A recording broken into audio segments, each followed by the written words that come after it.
Hmm. Now, dealing with the domain and range of a parabolic function, if you think about earlier on, we did the domain of a linear function, the domain and the range of a linear function. Earlier on, we did the domain and the range of a linear function. So now we are doing the domain of a parabolic function. So when we are doing the domain of a parabolic function, remember, firstly, when you talk about the domain and range, the first thing that you should now try to understand about the domain and range is that you firstly have to remember the definition and the definition of a domain and the range. So remember what is the definition of a domain and the range. So the definition of a domain and the range, it was about the possible values that exist on your graph, or the possible values that can exist on your graph. That is when we are talking about the domain and range of a parabolic function.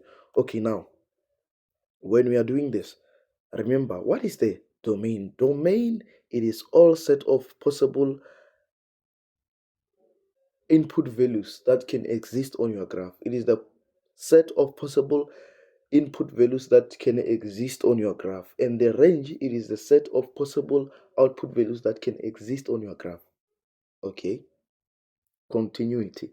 Then remember, now let us say we substitute from negative infinity. Let us we say we substitute from negative infinity up to positive infinity x values.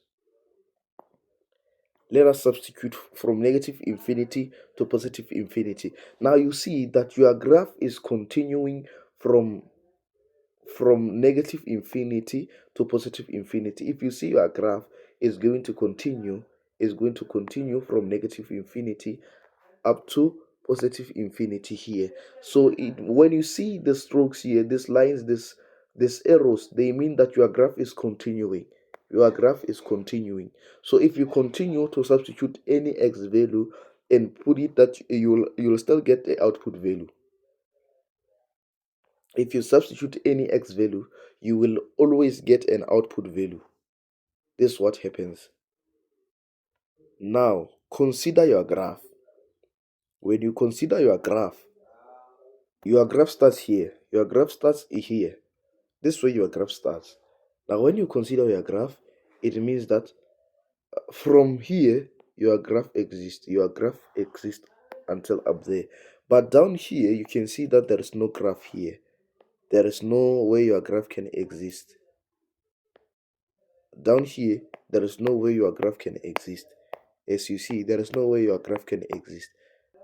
For your x values, every x value exists, because when you substitute any number, any x value, any real x value number, it will always exist on your graph.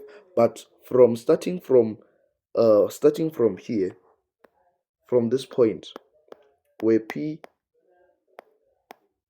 when you substitute from this point, any value greater than q, your graph will always exist. But any value less than q, your graph will not exist. But any value greater than q, your graph will exist. So, but for every x value,